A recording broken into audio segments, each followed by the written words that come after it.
बचपन में एक लोकगीत या सात जंगल घास मुझको नहीं सुहाती है, जो मेरी लगती अम्मा सैया की गलती सासू मुझको वही सुहाती है।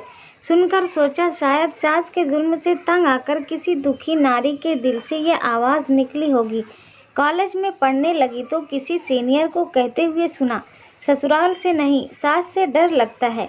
यह सब देख सुनकर मुझे तो सास नामक प्राणी से ही भय हो गया था। मैंने घर में ऐलान कर दिया था कि पति चाहे कम कमाने वाला मिले मंजूर है, पर ससुराल में सास नहीं होनी चाहिए।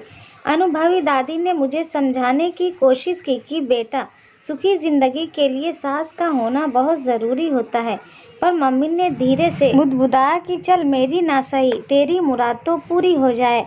शायद भगवान ने तरस खाकर मेरी सुन ली। ग्रेजुएशन की पढ़ाई खत्म होते ही मैं सास विहीन ससुराल के लिए खुशी खुशी विदा कर दी गई।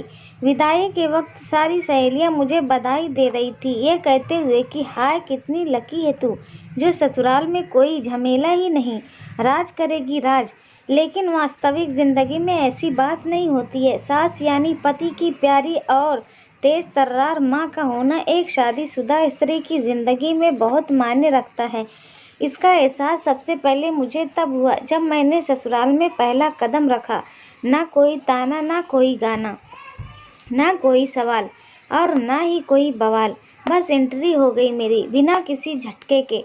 सब पूछो तो कुछ मज़ा नहीं आया, क्योंकि सास से मिले वेलकम तानों के प्लाट पर ही तो बहुएं करती हैं, जिसमें सासू माँ की शिकायत कर सहानुभूति बटोरना, नैनों से नीर बहा पति को वेलकम करना, देवर ननद को उनकी माँ के खिलाफ भड़काना, ससुर जी की लाडली बनकर सास को जलाना, जैसे कई झरोखे खोल कर ही तो ज़िंदगी में ताज़ा हवा के मज़े लिए जा सकते हैं।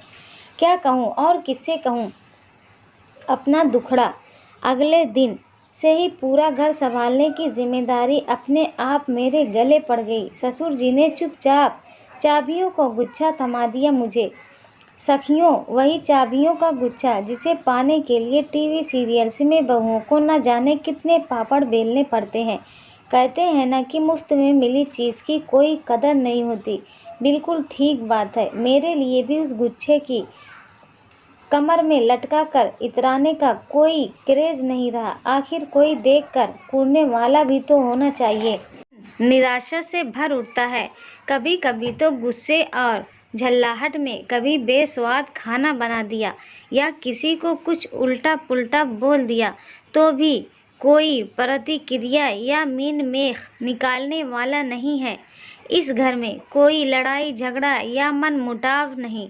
अब आप सब सोचो, किसी भी खेल को खेलने में मज़ा तो तब आता है जब खेल में दुरंदवी और प्रतिद्वंद्वी दोनों बराबर के भागीदार हों।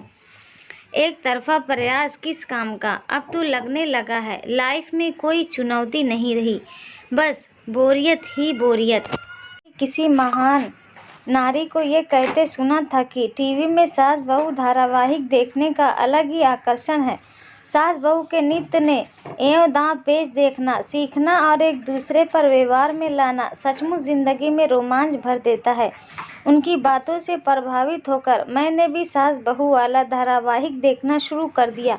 साजिश का एक से बढ़कर एक आइडिया देखकर जोश से भर उठी मैं। पर हाय रे मेरी किस्मत, आजमाइश करूँ तो किस पर। बहुत गुस्सा आया अपने आप पर।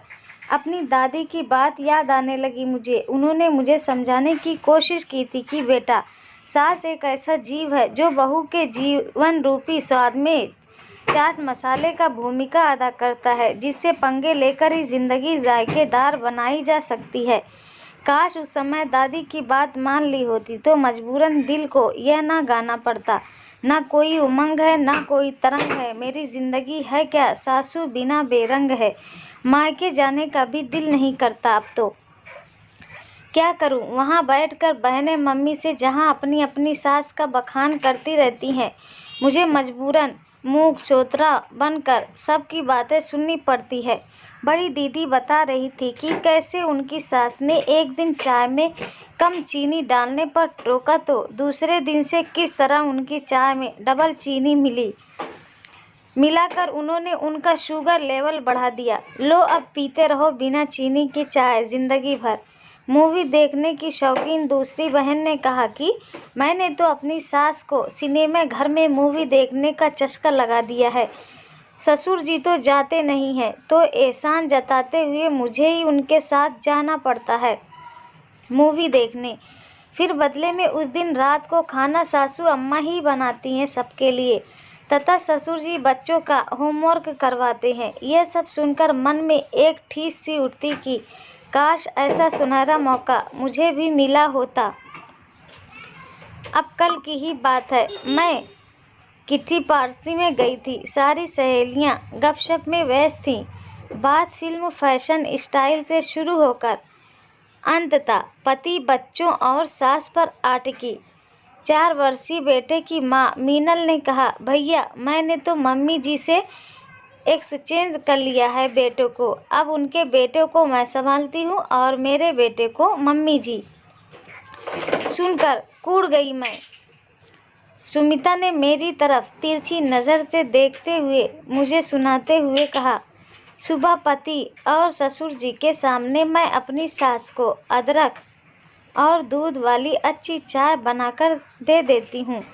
फिर उनके ऑफिस जाने के बाद से घर के कई छिटपुट कार्य जैसे सब्जी काटना, आटा गूंदना, चटनी बनाना, बच्चों को संभालने में दिन भर इतना व्यस्त रखती हूँ कि उन्हें फुर्सत ही नहीं मिलती कि मुझ में कमी निकाल सकें। शाम को फिर सबके साथ गरम गरम चाय और नमकीन पेश कर देती हूँ। बस उसके इतना कहते ही एक ज़ोरदार ठहाका लगाया। सारी सखियों ने। बात खास सहेलियों की जाए तो पता चला कि सब ने मिलकर व्हाट्सएप पर एक ग्रुप बना रखा है जिसका नाम है सासू माँ, जहाँ सास की खट्टी तीखी बातें और उन्हें परास्त करने के तरीके मैसेज एक दूसरे को सेंड किए जाते हैं, जिससे बहुओं के दिल और दिमाग में दिन भर ताजगी बनी रहती है। पर मुझ जैसी नारी को उस ग्रुप से भी दूर रखा गया है, अछूत की तरह। पूछने पर कहती है कि ग्रुप का मेंबर बनना है तो एक अदद सास का होना बहुत ज़रूरी है। मजबूरन मन महसूस कर रह जाना पड़ा मुझे। अपनी की गई गलती पर पछता रही हूँ मैं। मुझे यह अनुभव हो चुका है कि सास गले की फांसी नहीं बल्कि बहू की सांस होती है। बात समझ में आ गई मुझे कि सास बहू दोनों का चोली दामन का साथ होता है। दोनों एक दूसरे के बिना अधूरी और अपूर्ण हैं। कभी कभी दिल मचलता है कि काश मेरे पास भी एक तेज तर्रार, दबंग और भड़कीली सी सास होती। पर ससुर जी की अवस्था देखकर ये कहने में संकोच हो रहा है कि पापा एक बार फिर घोड़ी पर चढ़ने की हिम्मत क्यों नहीं करते आप। नई लड़कियों और अविवाहित सखियों, मेरा विचार बदल चुका है। अब दिल की जगह दिमाग से सोचने लगी हूँ मैं कि पति चाहे कम कमाने वाला हो, पर ससुराल में एक अदद सास ज़रूर होनी चाहिए। जय सासू माँ की।